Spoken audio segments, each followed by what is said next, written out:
আচ্ছা, আমার প্রিয় ছাত্রছাত্রীরা, আগের যে ক্লাসে তোমরা নিশ্চয়ই বেশ কিছু আমি ট্রানজেকশন দেখিয়েছিলাম। খুব সিম্পল ওয়েতে কি করে ডেবিট করতে হয়, কি করে ক্রেডিট করতে হয় উইদাউট গোল্ডেন রুলস। এখন সেই রকমই বেশ কিছু লেনদেন বা ট্রানজেকশন আমরা ওই একই পদ্ধতিতে তার ডেবিট ক্রেডিট নির্ধারণ করে আমরা কি করে জার্নালে লিপিবদ্ধ করতে হয় সেটাই আমরা আরো কিছু ট্রানজেকশন দেখে নেব। কি আছে জানুয়ারি 22-তে, মানে সেই 2026 যে ট্রানজেকশন হচ্ছিল মানে আগের ক্লাস তোমরা দেখেছো, সেইটারই আরো বেশ কিছু ট্রানজেকশন এখানে রয়েছে। কি আছে পেড ওয়েজেস ₹4,000। দেখো এখানে বলা আছে কি 4,000 টাকার মজুরি প্রদান করা হলো। তাহলে মজুরি যখন প্রদান করা হচ্ছে মানে পেড করা হচ্ছে, এখানে কিন্তু দেখো আলাদা করে আর ক্যাশ বলার দরকার হচ্ছে না, কারণ পেড বলাই আছে। পেড, রিসিপ্ট এইগুলো যখন থাকে তখন আলাদা করে ক্যাশ রিসিপ্ট বা ক্যাশ পেড বলার প্রয়োজন নেই।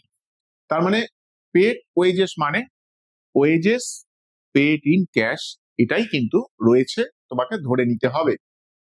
তাহলে ওয়েজেস পেড ওয়েজেস ₹4,000, অর্থাৎ সাহিল যে ইন দা বুকস অফ, অর্থাৎ যার বইতে আমরা লিপিবদ্ধ করছিলাম, তাহলে সাহিল কি করছে মজুরি প্রদান করছে বা দিয়ে দিচ্ছে।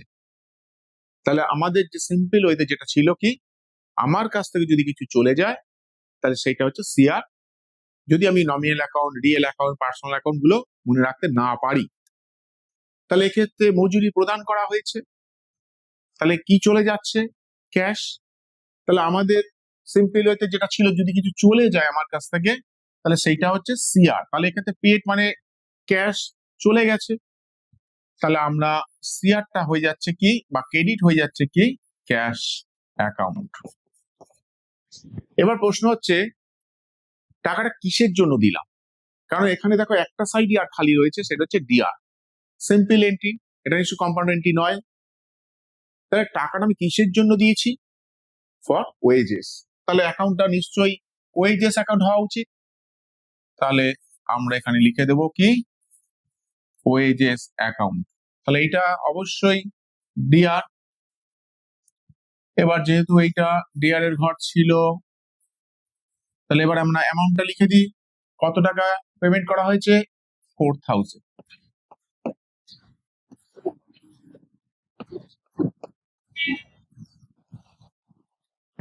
ডেটটা একটু বসিয়ে দিই, যেহেতু কন্টিনিউশন হচ্ছে, বা আমি ইয়ারটা একটু লিখেই দিচ্ছি আরেকবার, 2026 জানুয়ারি কত 22। তাহলে এর একটা ন্যারেশন লিখে দিতে হবে। তোমরা শিখেছো স্টার্টটা কি হচ্ছে বিং, কি করেছি wages paid, being wages paid, আর ইন ক্যাশ লেখার প্রয়োজন নেই, বা কেউ যদি লিখে দেয় তো দেবে। তাহলে 22 এর ট্রানজেকশন জার্নালে রেকর্ড করা হয়ে গেল। নেক্সট এসো রিসিপ্ট ইন্টারেস্ট। দেখো রিসিপ্ট বলা আছে, আমি কি বলেছিলাম যে নমিনাল অ্যাকাউন্টের ক্ষেত্রে রিসিপ্ট, পেড এই ধরনের আলাদা করে আর ক্যাশ উল্লেখ করতে হয় না। তাহলে রিসিপ্ট ইন্টারেস্ট, ইন্টারেস্ট মানে কি সুদ। তুমি হয়তো ব্যাংকে টাকা রেখেছো, টাইম টু টাইম ব্যাংক তোমাকে সুদ দিচ্ছে, তাহলে নিশ্চয়ই ব্যাংকে তোমার টাকাটা বেড়েছে, সেই রকমই হচ্ছে ইন্টারেস্ট বা সুদ। তাহলে সেই সুদটা তুমি পেয়েছো, তার মানে সাহিল পেলো। তাহলে তোমার কাছ থেকে এসছে কি টাকা এসছে, কিসের জন্য টাকাটা এসছে, ফর ইন্টারেস্ট। তাহলে আমি সিম্পল হতে যেটা বলছিলাম, যদি তোমার কাছে কিছু আসে তাহলে অ্যাজ এ ইন্টারেস্ট তোমার কাছে এসছে কি টাকা। এখানে যেহেতু ব্যাংক বলা নেই যে টাকাটা কোথা থেকে পেয়েছি, যেহেতু বলা নেই যে ব্যাংক ইন্টারেস্ট কিনা, তাই সিম্পল হইতে ভাবো ক্যাশ। তাহলে টাকা এসছে, রিসিভ হয়েছে, তাহলে ক্যাশ অ্যাকাউন্ট, এখানে কি হচ্ছে ডিআর। এবার প্রশ্ন হচ্ছে টাকাটা কিসের জন্য পেয়েছি আমি, দেখো বলা আছে ফর ইন্টারেস্ট, তাহলে অ্যাকাউন্টটা অবশ্যই হয়ে যাওয়া উচিত ইন্টারেস্ট।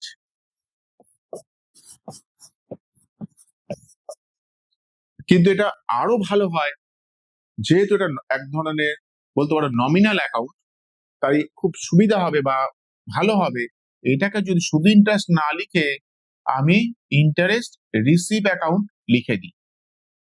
অর্থাৎ cash account debit two interest receive. তার মানে এই না টু ইন্টারেস্ট লিখলে হয়তো ভুল হবে, তা নয়। ইন্টারেস্ট ক্রেডিটে থাকা মানেই রিসিভ, আর ইন্টারেস্ট যদি ডেবিটে থাকে তাহলে ইন্টারেস্ট অ্যালাউড, মানে তুমি কাউকে ইন্টারেস্ট দিচ্ছ। কিন্তু যেহেতু এখানে ইন্টারেস্ট রিসিভ লেখা আছে, সেই জন্য আমি চাইবো তোমরাও সঠিকটা শিখে যাও, ভালোভাবে কি করে অ্যাকাউন্টস লিখতে হয় সেটা শিখে যাও, যাতে তোমাদের ফিউচারে সুবিধা হয়। সেলে আমরা কি লিখছি, to interest received account. Amount কত, 2500।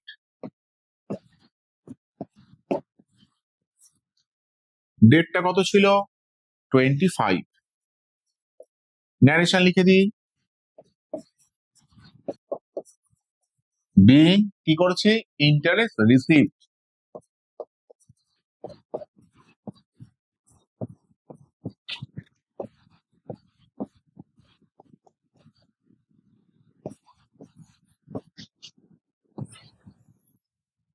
ব্যাস, এটা হয়ে গেল। এবার কি বলছে, পারচেস টাইপরাইটার। তাহলে তুমি একটা টাইপরাইটার কিনেছো, মানে সাহিল কিনেছে। তোমাদের নিশ্চয়ই মনে আছে যখন আমি বলেছিলাম পারচেস পেপার অ্যান্ড পেন্সিল বা পারচেস পেন অ্যান্ড পেপার, তখন নিশ্চয়ই তোমাদের অ্যাকাউন্টটা মনে আছে, কি বলেছিলাম, স্টেশনারি অ্যাকাউন্ট। ঠিক একই রকম ভাবে এক্ষেত্রে পারচেস টাইপরাইটার, তোমরা হয়তো বলছো যে টাইপরাইটার কিনেছি, তাহলে এসছে আমার কাছে কি, টাইপরাইটার, তাহলে আমরা টাইপরাইটার অ্যাকাউন্ট ডেবিট করি, করতেই পারি। কিন্তু এইগুলো যখন সঠিকভাবে অ্যাকাউন্টেন্সিতে লেখার পদ্ধতি তোমরা জানবে, তখন দেখবে টাইপরাইটার অ্যাকাউন্ট না করে, এটা যেহেতু অফিসে ব্যবহার হচ্ছে, তাই এর নামটা পরিবর্তিত হয়ে আসছে কি, অফিস ইকুইপমেন্ট। তাহলে আমরা টাইপরাইটার অ্যাকাউন্টকে ডেবিট না করে আমরা কাকে করব, অফিস ইকুইপমেন্ট অ্যাকাউন্টকে ডেবিট করব। আর পারচেস, দেখো এখানে কিন্তু অন ক্রেডিট বলা নেই, তার মানে ইন ক্যাশে। তাহলে আমার কাছে টাইপরাইটার এসছে, তাহলে অফিস ইকুইপমেন্ট অ্যাকাউন্ট ডেবিট। আর কি চলে গেছে, নগদ টাকা, মানে ক্যাশ। তাহলে অঙ্কে কি করে লিখতে হয় একটু দেখে নিই।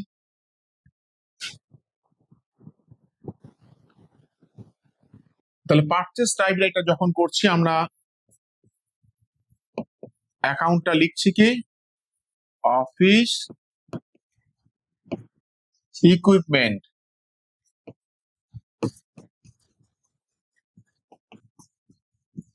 টাইপরাইটার পরিবর্তে, তাহলে এইটা ডিআর হয়ে গেল। কি চলে যাচ্ছে, পারচেস করেছি নগদে, তাহলে নিশ্চয়ই ক্যাশ চলে যাচ্ছে আমার কাছ থেকে। তাহলে যেটা বলেছিলাম, যদি আমার কাছ থেকে কিছু চলে যায় তাহলে অবশ্যই সেটা ক্রেডিট। তাহলে ডিআর এর ঘরে হচ্ছে 12,000, আর সিআর এর ঘরে হয়ে যাচ্ছে 12,000। এবার ন্যারেশনটা লিখে দিই একটু, বিং, এইখানে তুমি মেনশন করে দাও যে অফিস ইকুইপমেন্ট বলতে ঠিক কি কিনেছি। এখানে লেখা আছে পারচেস এ টাইপরাইটার, তাহলে বিং এ টাইপরাইটার পারচেস।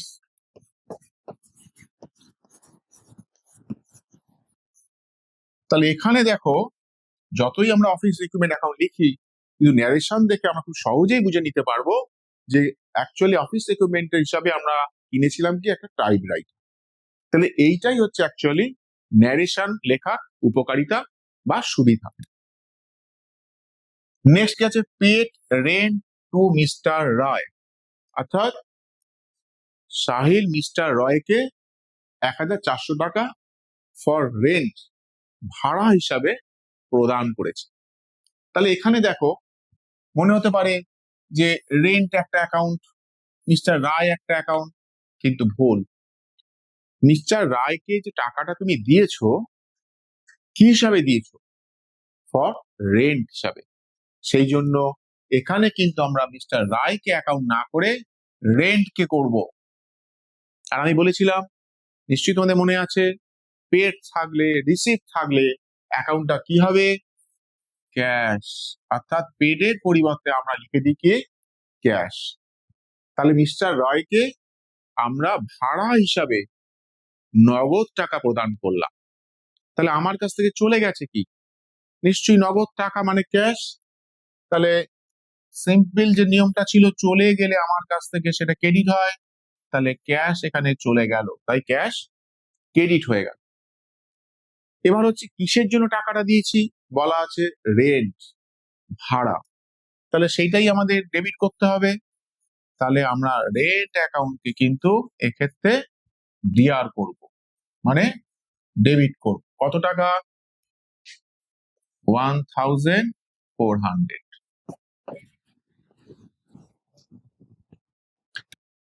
ডেটটা বসিয়ে দাও।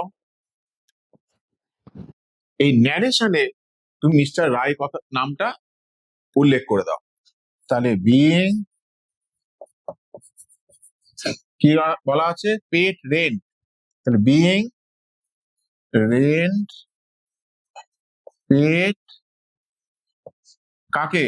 Two mister Roy. এখানে আমরা উল্লেখ করে দিচ্ছি যে যে টাকাটা আমরা মিস্টার রায়কে দিয়েছি। তাহলে পরবর্তীকালে যদি তোমার কখনো মনে হয় যে মিস্টার রায় কে বা মিস্টার রায়কে সাথে আমার কি ট্রানজেকশন হয়েছিল, তখন আমরা 31 জানুয়ারি 2026 এর যদি ন্যারেশনটা দেখি, তাহলে আমরা খুব সহজেই বুঝে নিতে পারবো যে রেন্ট হিসাবে আমরা মিস্টার রায়কে এই 1400 টাকা প্রদান করেছিলাম। এই হচ্ছে তোমাদের মোটামুটি জার্নাল। এবার অনেক সময় বা অনেকেই এই জার্নালে যে টোটাল অ্যামাউন্ট গুলো হয়েছিল, সেই অ্যামাউন্ট গুলো সেই 1 তারিখ থেকে যতগুলো ট্রানজেকশন হয়েছিল সেইগুলো যোগ করেও দেয়। যদি আমি এই দুটোকেই ভাবি যে এই দুটো ট্রানজেকশন আমাদের 27 তারিখ 31 তারিখ ট্রানজেকশন রয়েছে, তাহলে আমরা কি করব? সিম্পল হইতে তোমরা এই দু সাইডে যোগ করে দেবে। যদি এই দুটো ট্রানজেকশনে ধরে নি জার্নালের মধ্যে লিপিবদ্ধ করা আছে, তাহলে জাস্ট আমরা কত হচ্ছে এখানে দেখো 13,400, এখানে কত হচ্ছে 13,400।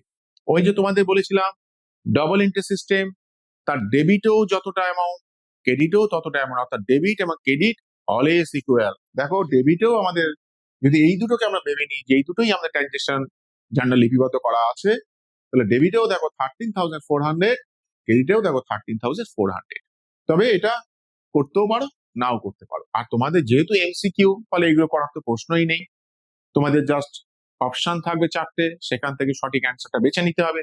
ফলে এইরকম যোগ করা তোমাদের কোনো প্রয়োজনীয়তা নেই, কিন্তু তোমাদের শিখে রাখার জন্য এইগুলো আমি বলে রাখলাম।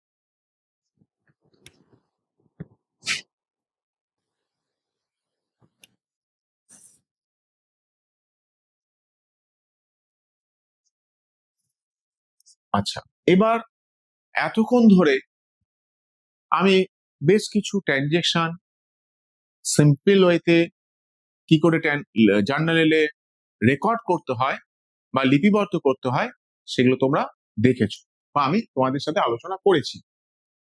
এখানে এছাড়াও বেশ কিছু ট্রানজেকশন বলতে পারো, কিছু স্পেশাল ট্রানজেকশন বা স্পেসিফিক ট্রানজেকশন, সেগুলোকে কি করে জার্নালে লিপিবদ্ধ করতে হয় সেইগুলো আমি এবার তোমাদের সাথে আলোচনা করব। তবে এক্ষেত্রে যেহেতু তোমরা জার্নালের স্পেসিমেন কপি বা চার্ট অলরেডি দেখেছো, কি করে ডেবিট ক্রেডিট লিখতে হয়, কি করে ন্যারেশন লিখতে হয়, কি করে অ্যামাউন্ট লিখতে হয়, কি করে ডেট লিখতে হয়, সবটাই তোমরা দেখেছো। তাই এখানে আমি আলাদা করে আর জার্নালে স্পেসিমেন যে কপি বা চার্টের মধ্যে আর দেখাচ্ছি না। শুধুমাত্র ডেবিট কি করে হচ্ছে, ক্রেডিট কি করে হচ্ছে, কি করে লিখতে হয়, সেটাই শুধুমাত্র আমি দেখাচ্ছি। ফলে এইখানে যেটা দেখানো হবে সেইটাই তোমরা যখন পরবর্তীকালে অঙ্কে প্র্যাকটিস করবে বাড়িতে, তখন তোমরা নির্দিষ্ট যে জার্নালের ছক, সেই ছকেই তোমরা লিখবে। আর কি করে লিখতে হয় তোমরা তো অলরেডি জেনেই গেছো। এসো এইগুলো এবার একটু দেখি। Entries for some specific transaction, অর্থাৎ এই ট্রানজেকশন গুলোর মধ্যে বেশ কিছু বিশেষত্ব রয়েছে। যখন অঙ্কে করানো হবে তোমরা নিশ্চয়ই আগের ট্রানজাকশনের সাথে এই ট্রানজাকশনের বেশ কিছু ডিফারেন্স তোমাদের নিশ্চয়ই চোখে পড়বে। ফার্স্টে কি বলছে, স্টার্টেড বিজনেস উইথ ক্যাশ।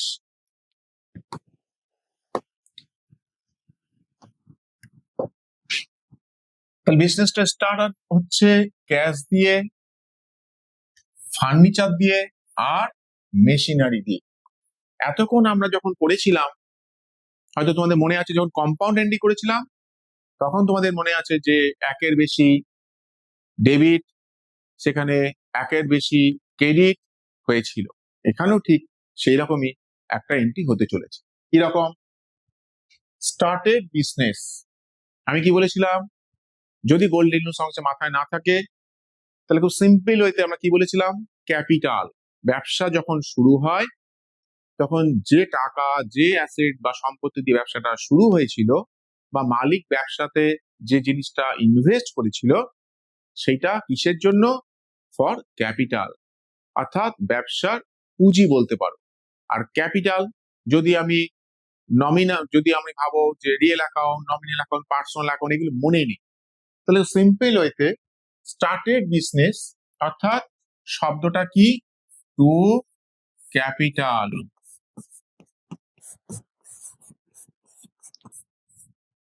কেন এখানে ক্রেডিট করলাম, ফার্স্ট লেটারটা কি আছে, সি। খুব সিম্পল ওয়েতে, অন্য কিছু আমার মনে নেই, সি ফর ক্রেডিট, তাই আমরা সি কে এখানে ক্যাপিটালকে ক্রেডিট করে দিলাম। তাহলে ডেবিট কি, কি কি দিয়ে ব্যবসা শুরু করেছিলাম, দেখো অঙ্কে বলে দেওয়া আছে, ক্যাশ দিয়ে শুরু করেছিলাম। তাহলে ক্যাশ অ্যাকাউন্ট অবশ্যই ডিআর বা ডেবিট, কত টাকা, 25,000, এইগুলো অ্যামাউন্টে ঘরে লিখবে। আর কি দিয়ে ব্যবসা শুরু করেছিলাম, ফার্নিচার দিয়ে, তাহলে এটাও ডিআর,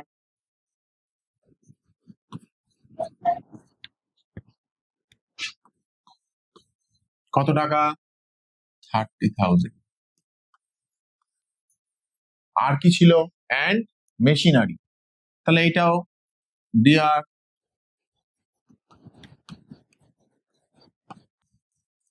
কত টাকা, 5,000। তাহলে এই টোটালটা, এই যে তিনটে অ্যামাউন্ট, এই টোটালটা যেটা হবে সেটাই চলে যাবে ক্যাপিটাল অ্যাকাউন্টের ক্রেডিটে। তাহলে কত হচ্ছে, 60,000।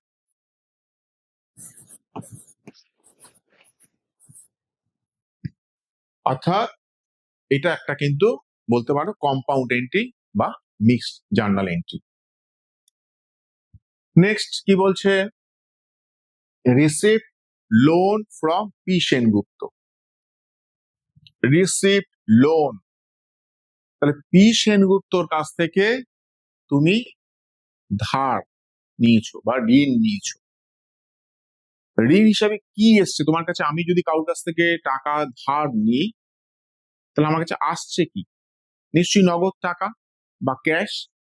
এছাড়াও আমি বলেছিলাম রিসিপ্ট, পেড, এই কথাগুলো যখন লেখা থাকবে তখন অ্যাকাউন্টটা কি হবে, ক্যাশ, যদি না বলা থাকে ব্যাংক। তাহলে রিসিপ্ট লোন, তাহলে ক্যাশ এসছে, তাহলে সিম্পল হইতে আমরা ক্যাশ অ্যাকাউন্টকে ডিআর লিখতে পারি।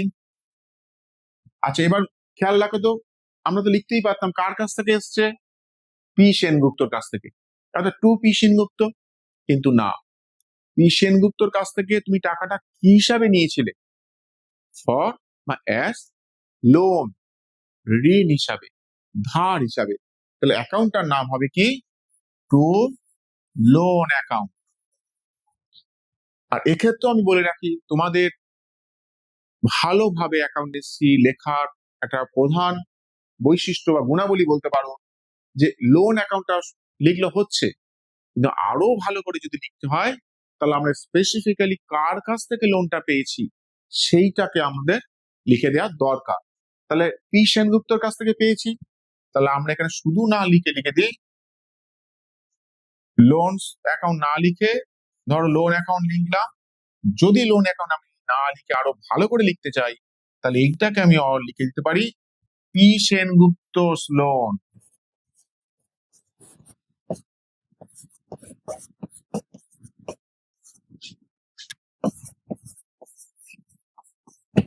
অর্থাৎ এক্ষেত্রে একদম মেনশন করে দিচ্ছি যে লোনটা আমি কার কাছ থেকে পেয়েছি, পি সেনগুপ্ত। সেই জন্য cash account dear to P Sengupta loan. আর যদি না মনে থাকে তাহলে টু লোন অ্যাকাউন্ট লিখবে। কিন্তু পরবর্তীকালে যদি দেখা যায় এরকম আরো অনেকের কাছ থেকে তুমি লোন নিয়েছো, তাহলে পার্টিকুলার ওই ডেটে কার কাছ থেকে লোন নিয়েছি এটা কিন্তু তোমার মনে রাখতে যথেষ্ট সমস্যায় পড়তে হবে। সেই সমস্যা যাতে তোমাকে পড়তে না হয় ভবিষ্যতে, সেই জন্য আমি বলছি কি একদম নামটাই মেনশন করে দাও, অর্থাৎ পি সেনগুপ্ত লোন। তার মানে এখানে বোঝাই যাচ্ছে লোনটা আমি পি সেনগুপ্তর কাছ থেকেই পেয়েছি। তাহলে এর একটা ন্যারেশন হবে। আগের অঙ্কটা যেটা ছিল তার যদি ন্যারেশন লিখতে হয় তাহলে এইভাবে লিখতে পারা যায়, বিং বিজনেস স্টার্টেড,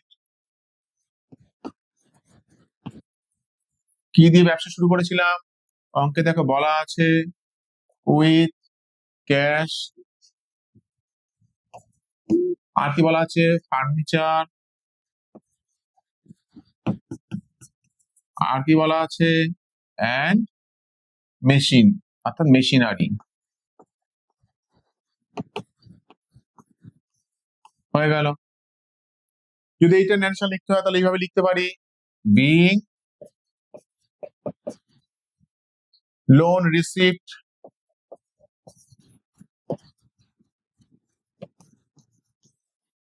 যেহেতু আমরা পি সেনগুপ্ত লোন লিখছি তাহলে আলাদা করে এখানে আর নাম না উল্লেখ করলেও চলবে, তাহলে বিং লোন রিসিপ্ট। আর কেউ যদি পি সেনগুপ্ত লোন না লিখে শুধু লোন অ্যাকাউন্ট লেখে তাহলে তাকে কিন্তু ন্যারেশনে বলবো উল্লেখ করে দিতে বিং লোন রিসিপ্ট কার কাছ থেকে, ফ্রম পি সেনগুপ্ত। অর্থাৎ দুটোই করা যেতে পারে, তবে পি সেনগুপ্ত লোন করলে বেটার। আচ্ছা এবার দেখো কি বলা আছে, loan given to P Sengupta. আগেরটা ছিল রিসিভ লোন, তুমি লোন পেয়েছিলে, তা লোন হিসাবে, ধার হিসাবে, ঋণ হিসাবে তোমার কাছে কি এসেছিল, টাকা, তাই ক্যাশটা ডেবিট হয়েছিল। এখানে কিন্তু loan given to P Sengupta, মানে এবার তুমি পি সেনগুপ্তকে লোন দিচ্ছ, তা তুমি যদি লোন দাও তাহলে তোমার কাছে চলে যাবে কি, নিশ্চয়ই নগদ টাকা বা ক্যাশ। তাহলে এক্ষেত্রে কিন্তু চেঞ্জ হয়ে যাচ্ছে, অর্থাৎ বলতে পারো যে এই যে অ্যাকাউন্টটা তার জাস্ট অপোজিট করলেই এটা হয়ে যাচ্ছে। অর্থাৎ এক্ষেত্রে আমাদের হয়ে যাবে কি, অর্থাৎ লোন অ্যাকাউন্ট ডেবিট বা P Sengupta loan account debit two cash account. কত, 15,000। তাহলে এখানে অ্যামাউন্টটা বসিয়ে দেবে।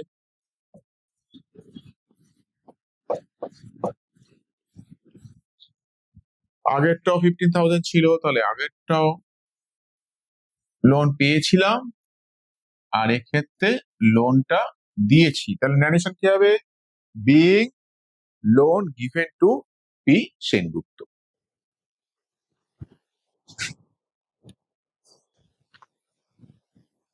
নেক্সট কি আছে দেখি, cash received from mister Roy 800 in full settlement of his due 900। মানেটা কি, মিস্টার রায়ের কাছ থেকে তোমার প্রাপ্য ছিল, মানে মিস্টার রায় তোমাকে দিত 900 টাকা, যে কারণে হয়তো তুমি তাকে 900 টাকার জিনিস বাকিতে বিক্রি করেছিলে, তাহলে তোমার মিস্টার রায়ের কাছ থেকে 900 টাকা পাওয়ার কথা, কিন্তু পেলো কত, ক্যাশ রিসিভ করলে অনলি 800, কতর মধ্যে, 900 এর মধ্যে। অর্থাৎ তুমি পেতে বেশি মিস্টার রায়ের কাছ থেকে, পেতে 900 টাকা, অথচ মিস্টার রায় তোমাকে দিল কত, 800 টাকা। সাথে খেয়াল রাখে ইন ফুল সেটেলমেন্ট, অর্থাৎ অ্যাকাউন্ট কিন্তু ক্লোজড। এমন না যে এই 100 টাকা তুমি পরে আবার মিস্টার রায়ের কাছ থেকে পেতে পারো, তা কিন্তু না। In full settlement of his dues মানে 900 টাকার মধ্যে সে 800 টাকা দিয়েই তাদের দুজনের মধ্যে যে সম্পর্ক সেটা ক্লোজড হয়ে গেল, অর্থাৎ অ্যাকাউন্টটা ক্লোজড হয়ে গেল। তাহলে এক্ষেত্রে জার্নালটা কি হচ্ছে একটু দেখে নেওয়া যাক। ক্যাশ রিসিভ, তার মানে একটা অ্যাকাউন্ট অবশ্যই ক্যাশ হচ্ছে। কার কাছ থেকে পেয়েছো সেটাও বলা আছে মিস্টার রায়। তাহলে খুব সিম্পল হয়তো যদি আমি এটাকে ভাবতাম যে এখানে অ্যামাউন্টের কোনো ডিফারেন্স নেই, যে ক্যাশ রিসিভ ফ্রম মিস্টার রায়, যদি আমি জাস্ট এইটুকু পর্যন্তই ভাবি তাহলে আমাদের অ্যাকাউন্টটা কি হতো, ক্যাশ আসছে নিশ্চয়ই আমার কাছে, তাহলে ক্যাশ অ্যাকাউন্ট ডিআর কত টাকা এসছে 800। নেক্সট কার কাছ থেকে এসছে টু মিস্টার রায়, নিশ্চয়ই 800 টাকায় হওয়া উচিত ছিল, কিন্তু দেখো মিস্টার রায়ের কাছ থেকে আমার পাওয়ার কথা কত ছিল 900 টাকা।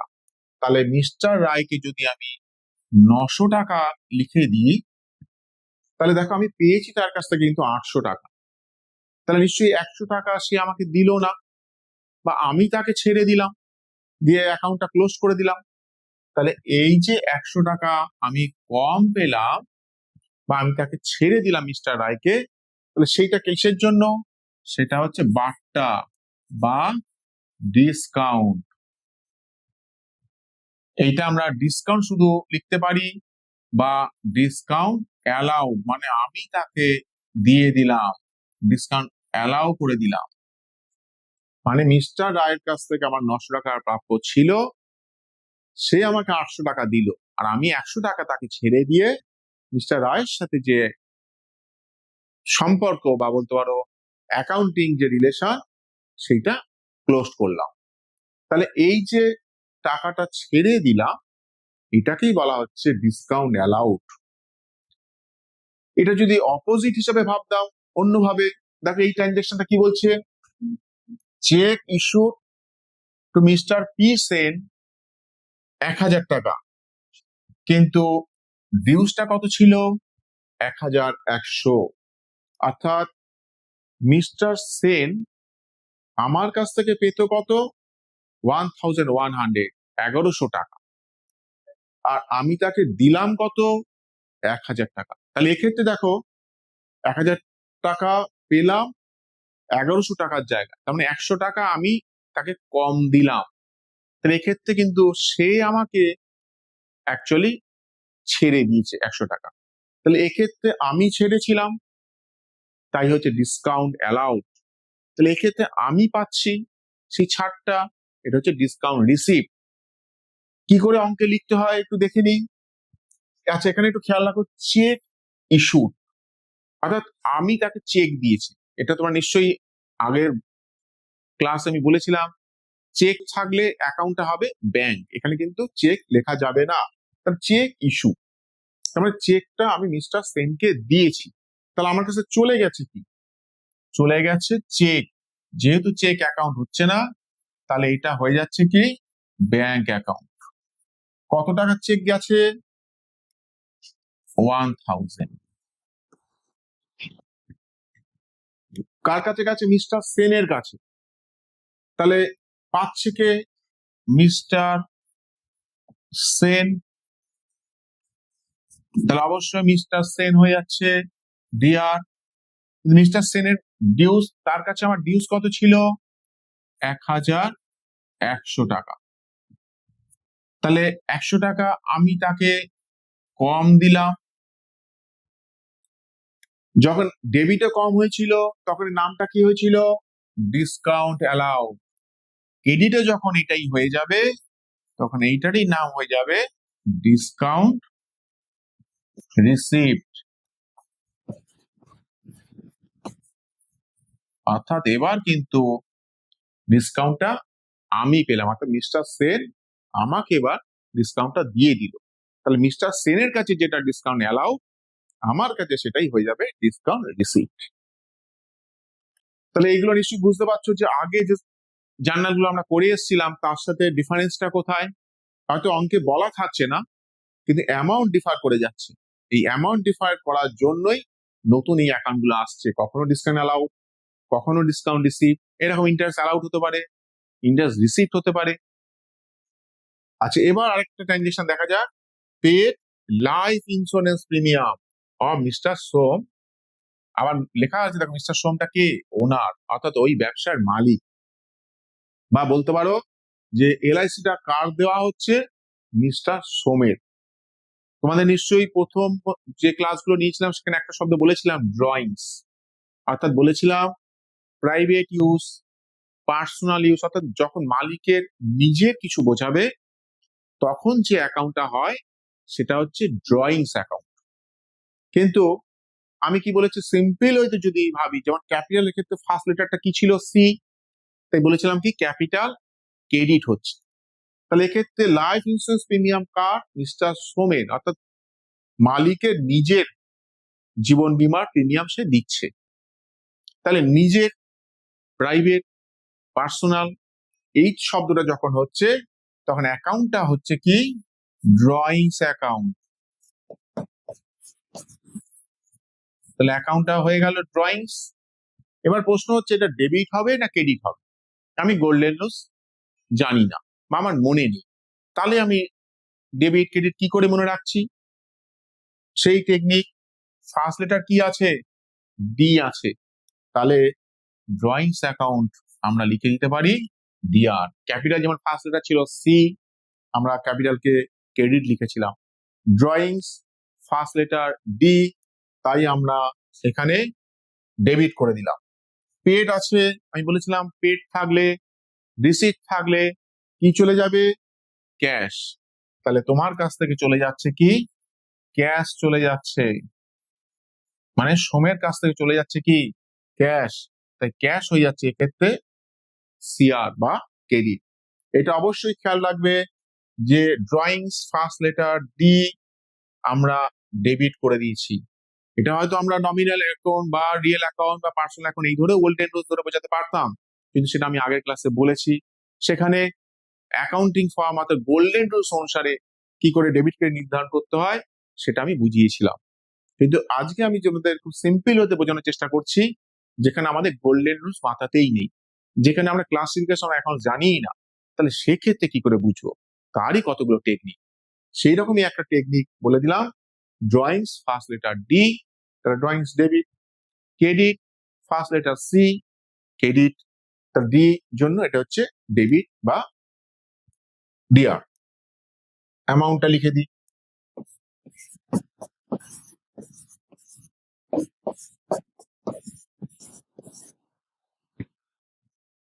আর কি দেখে নেওয়া যাক। তাহলে এইরকমই বেশ কিছু স্পেসিফিক্যালি আমরা ট্রানজেকশন পেতে পারি, যেগুলো হয়তো সরাসরি দেখে আমাদের হয়তো অ্যাকাউন্ট চেনা যাচ্ছে না, বা অনেক সময় অ্যামাউন্টের ডিফারেন্স থাকছে, সেখানে মধ্যেখানে নতুন কোনো অ্যাকাউন্ট আসছে।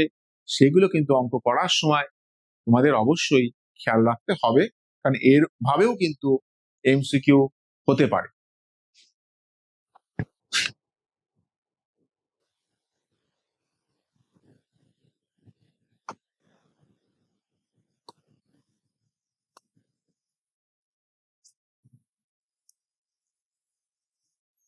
আচ্ছা, এবার আমরা ভাবি নতুন কিছু ট্রানজেকশন। ধরো নতুন কোনো পণ্য বা নতুন কোনো আইটেম যখন কোনো কোম্পানি মার্কেটে লঞ্চ করে, তখন দেখবে তোমাকে স্যাম্পল হিসাবে কিছু জিনিস হয়তো দিচ্ছে। কোনো জিনিস কিনেছো, তার সাথে হয়তো কোনো ছোট পাউচ বা কিছু তোমাকে দেওয়া হলো অ্যাজ এ স্যাম্পল। তো এইরকম একটা ট্রানজেকশন ভাবা যেতে পারে। ধরো গুডস ডিস্ট্রিবিউটেড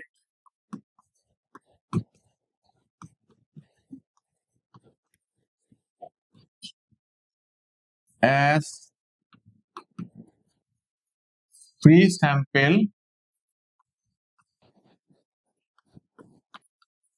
ধরো অ্যামাউন্ট কত দেওয়া আছে, ধরো 500। তাহলে এখানে দেখো মোটিভটা কি হিসাবে দেওয়া হয়েছে? Free sample. কিন্তু যখন কোনো কোম্পানি তোমাকে ফ্রি স্যাম্পেল হিসাবে দিচ্ছে, তার উদ্দেশ্যটা কি? নিশ্চয়ই যে প্রোডাক্টটা নতুন করে লঞ্চ করছে মার্কেটে, অ্যাকচুয়ালি সেই প্রোডাক্টটা সম্পর্কে কাস্টমারদের বা তোমাদের একটা জানিয়ে দেওয়া, অর্থাৎ আগাম জানিয়ে দেওয়া যে এই পণ্যটা আগামী দিনে মার্কেটে আসছে। তাহলে সেই কোম্পানি কেন করতে চাইছে? নিশ্চয়ই তার বিজ্ঞাপনের জন্য, অর্থাৎ সেই পণ্যটা সম্পর্কে আগেই একটা বিজ্ঞাপন দিয়ে কাস্টমারকে জানিয়ে দেওয়া।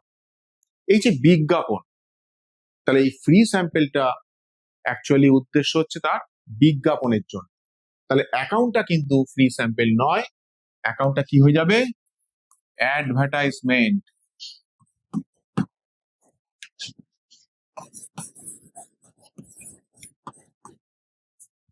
তাহলে আমরা ফ্রি স্যাম্পেলের জায়গায় লিখে দেবো কি? Advertisement account. গুডস সে কোথা থেকে দিচ্ছে? সে হয়তো কিনেছিল, তার স্টক থেকে দিতে পারে, সে পারচেস থেকে দিতে পারে। তাহলে গুডস এখানে হয়ে যাচ্ছে টু পারচেস, বা অনেকে এটাকে স্টকও লেখে।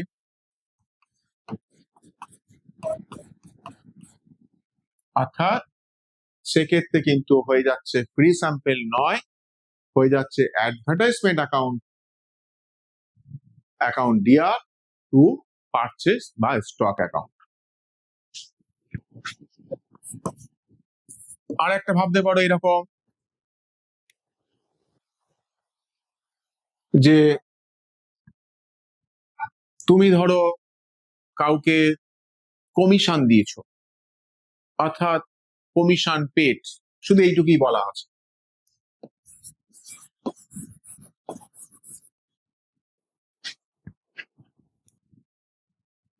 আচ্ছা, অন্য একটু ভাবা যাক, একটু অন্য ধরনের আমি যদি ভাবি,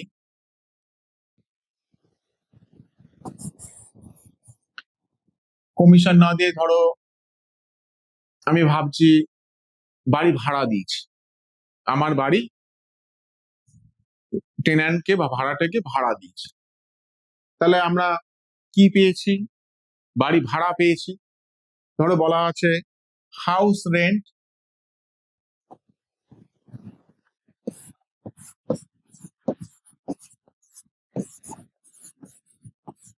রিসিপ্ট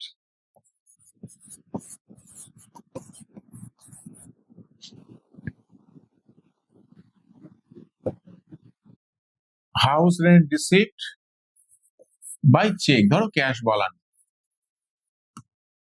অ্যামাউন্ট বলা থাকবে। তাহলে দেখো হাউস রেন্ট রিসিপ্ট আমার কাছে এসছে কি?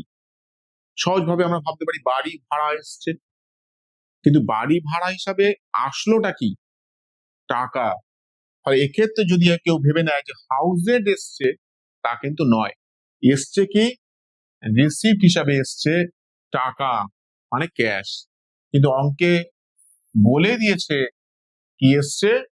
চেক এসছে। তাই আমরা জানি যে চেক থাকলে আমরা কি লিখতে হয়? Bank account. তাহলে এখানে আমরা ব্যাংক অ্যাকাউন্টকে দেয়ার করব। এবার কিসের জন্য চেকটা এসছে?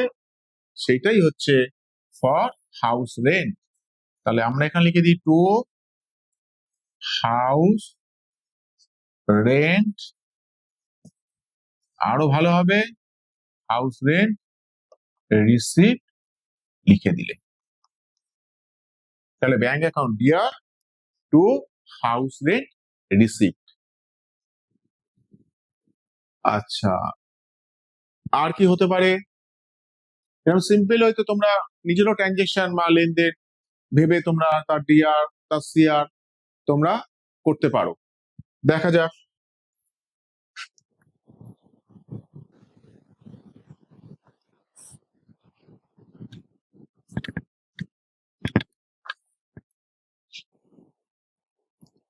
আচ্ছা, এবার আরো কিছু স্পেসিফিক ট্রানজেকশন একটু দেখে নেওয়া যাক।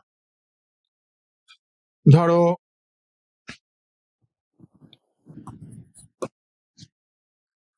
গুডস given as charity,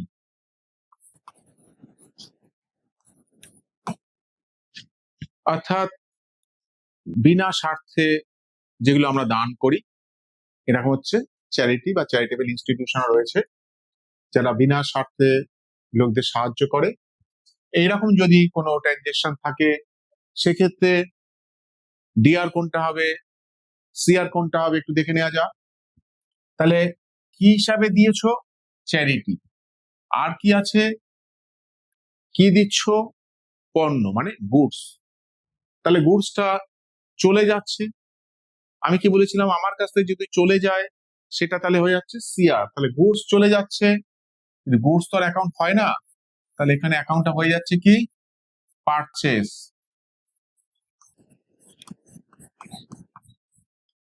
কিসের জন্য জিনিসটা দেওয়া হয়েছে তাকে?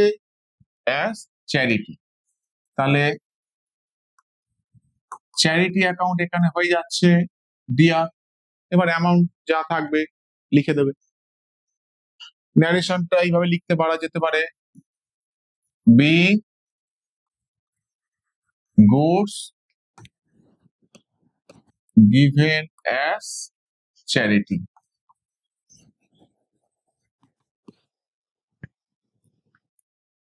আচ্ছা, অনেক সময় দেখা যায় যে গোডাউনে কোনো জিনিস রেখেছো, হয়তো আগুন লেগে গেছে, অর্থাৎ গুডস লস্ট বাই ফায়ার। যদি এইরকম হয়,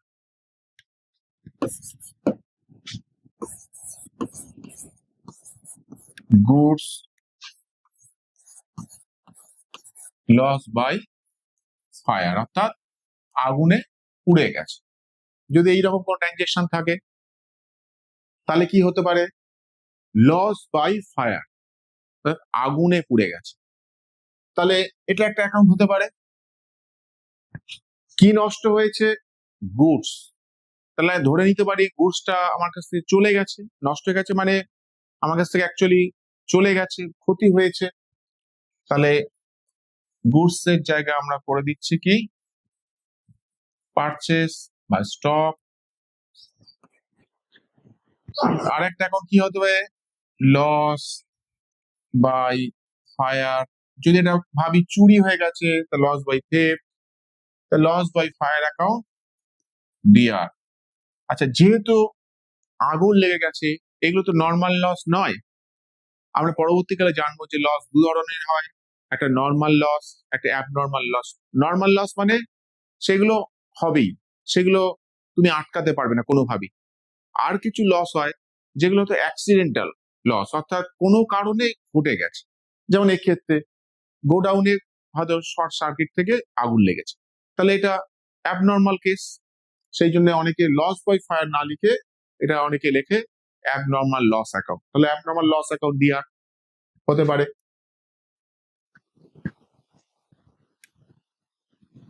আর কিছু দেখা যাক।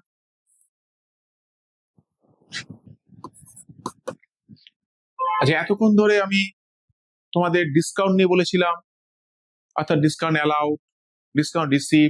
তখন তোমায় বলেছিলাম ডিসকাউন্ট, এই ডিসকাউন্ট আগেও আলোচনা করেছি। ডিসকাউন্ট দু ধরনের হয়, যখন বেসিক টার্মস অফ অ্যাকাউন্টিং পড়িয়েছিলাম, একটা ক্যাশ ডিসকাউন্ট, একটা ট্রেড ডিসকাউন্ট। তাহলে এর আগে ডিসকাউন্ট অ্যালাউড, ডিসকাউন্ট রিসিভ যেগুলো বলেছিলাম সেগুলো হচ্ছে ক্যাশ ডিসকাউন্ট।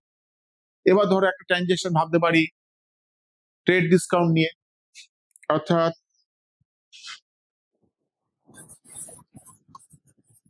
গুডস পারচেসড ধরো রুপিস 5,000 at a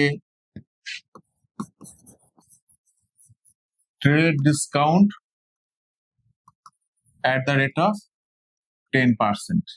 এইরকম একটা ট্রানজেকশন বলা আছে। সেক্ষেত্রে আমাদের জার্নালে কি হবে? আচ্ছা, এখানে কিছু বলা নেই, তার মানে ধরে নিতে হবে ক্যাশ, ক্যাশই ট্রানজেকশনটা হয়েছে। তাহলে জিনিসটা কিনেছি, তাহলে পারচেস অ্যাকাউন্ট ডিআর, জিনিস কিনলে আমার কাছ থেকে চলে যাচ্ছে কি ক্যাশ অ্যাকাউন্ট। তাহলে প্রশ্ন উঠছে ট্রেড ডিসকাউন্টটা গেল কোথায়? মনে রাখবে ট্রেড ডিসকাউন্ট আলাদা করে কিন্তু কোনো এন্ট্রি হয় না, এটা শুধুমাত্র অ্যামাউন্টে তার এফেক্ট হয়। কিরকম? নিয়ম অনুযায়ী এখানে পারচেস করেছিলাম কত টাকার? 5000 এর, তাহলে অ্যামাউন্ট দু জায়গাতেই 5000 হওয়া উচিত ছিল, কিন্তু আছে ট্রেড ডিসকাউন্ট, তাহলে ট্রেড ডিসকাউন্টটা বাদ দিয়ে আমাদের কিন্তু অ্যামাউন্টটা লিখতে হবে। তাহলে একটু দেখে নিই কিভাবে হচ্ছে। ছিল কত 5000, কত পার্সেন্ট ডিসকাউন্ট আছে? 10%, তাহলে 5000 এর 10% কত? 500 টাকা। তাহলে আমাদের অ্যাকচুয়ালি ভ্যালুটা কত দাঁড়াচ্ছে? 4500 টাকা।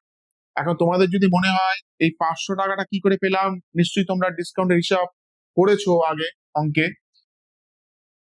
কিভাবে ছিল? আমরা কি করে করি পার্সেন্টেজ হিসাব? ইন্টু 10%। তাহলে দেখো এইটাই হচ্ছে 500। তাহলে এখন তাহলে আমাদের ভ্যালুটা কত দাঁড়ালো? 4500। তাহলে দেখো ট্রেড ডিসকাউন্টের অ্যামাউন্টটা লেস করেই কিন্তু আমাদের অ্যামাউন্টটা বসাতে হয়েছে, অর্থাৎ 5000 কিন্তু অরিজিনাল ভ্যালুটা নয়, অরিজিনাল ভ্যালুটা হচ্ছে তাহলে এখন 4500 টাকা।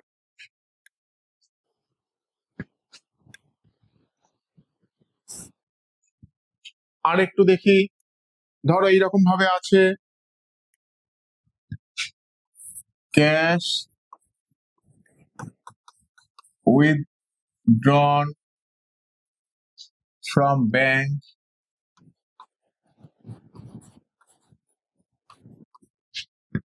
For personal use.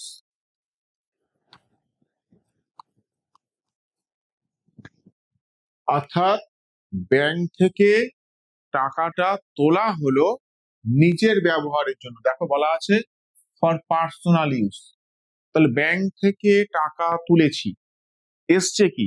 নিশ্চয়ই নগদ টাকা, তাহলে আমাদের ক্যাশ অ্যাকাউন্ট ডেবিট হওয়া উচিত ছিল, কিন্তু আমি কি বলে রেখেছিলাম?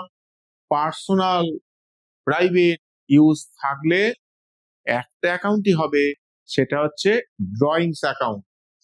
তাহলে এটা হয়ে যাচ্ছে কি ড্রয়িংস অ্যাকাউন্ট।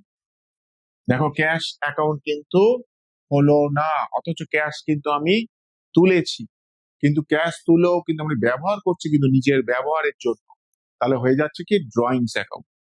আর টেকনিক্যালি একটা ওয়ার্ড বলেছিলাম, ড্রয়িংস এর ফার্স্ট লেটার কি আছে? ডি, অর্থাৎ আমাদের গোল্ডেন রুলস মনে নেই, সেক্ষেত্রে মনে রাখার সহজ রাস্তা কি? ফার্স্ট লেটার ডি, তাহলে ডেবিট। কোথা থেকে তুলেছি? ফ্রম ব্যাংক, তাহলে অ্যাকাউন্টটা হয়ে যাবে কি drawings account debit to bank account. আচ্ছা যদি এইরকম হতো ক্যাশ উইথড্রন ফ্রম ব্যাংক না করে cash withdrawn for personal use, যদি এইরকম থাকতো,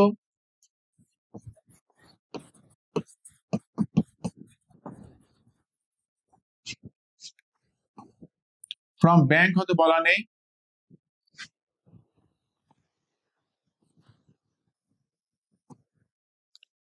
cash withdrawn for personal use,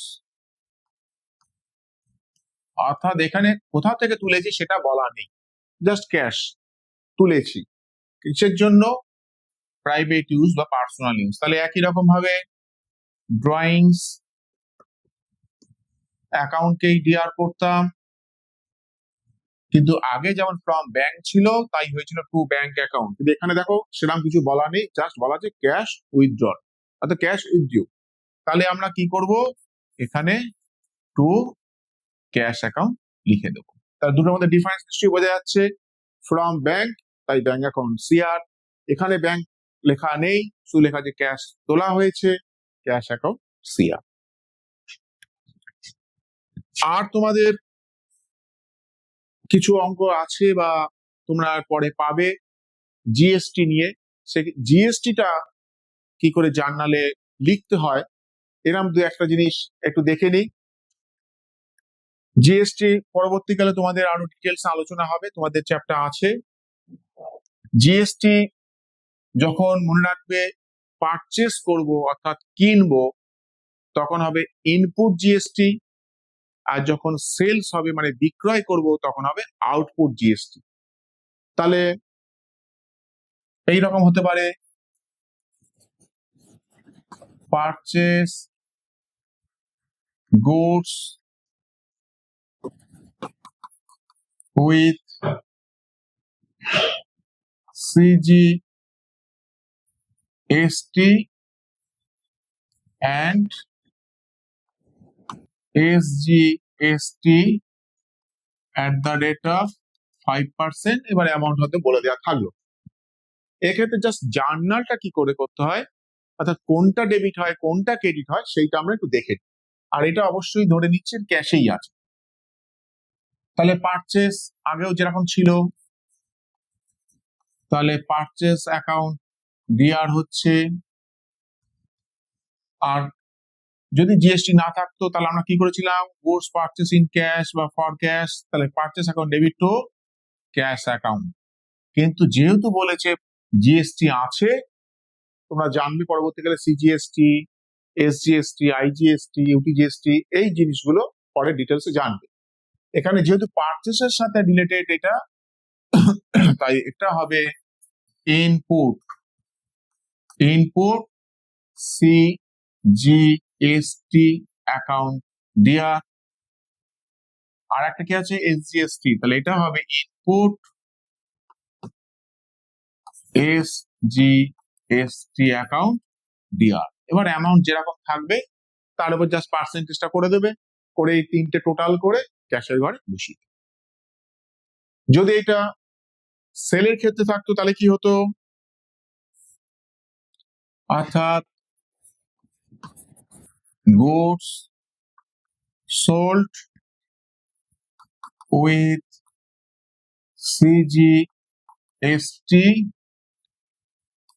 and SGST at the rate of 5%। তাহলে নর্মাল ওয়েতে ক্যাশ ট্রানজেকশন আমরা ক্যাশ পেয়েছি, তাহলে cash account DR to sales, এটা আমরা আগেও জেনেছি যে নর্মাল এটাই করতাম উইদাউট জিএসটি, কিন্তু এখন বলা হচ্ছে উইথ জিএসটি। তাহলে এর জন্য যে জিএসটিটা হবে সেটাই তোমাদের যেটা বলছিলাম টু আউটপুট, একটা হচ্ছে সিজিএসটি অ্যাকাউন্ট আর একটা হবে আউটপুট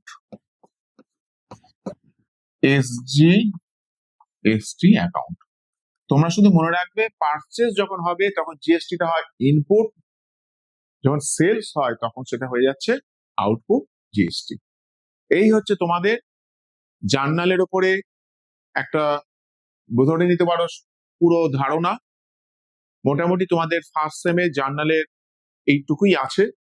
এরপরে যারা এক্সট্রা আরো কিছু শিখবে তারা আরো নতুন নতুন এন্ট্রি বা রেফারেন্স বই ফলো করবে, আরো কনসেপ্ট ক্লিয়ার হবে। আপাতত তোমাদের জার্নালের উপরে এই পর্যন্তই তোমাদের পড়লেই হবে।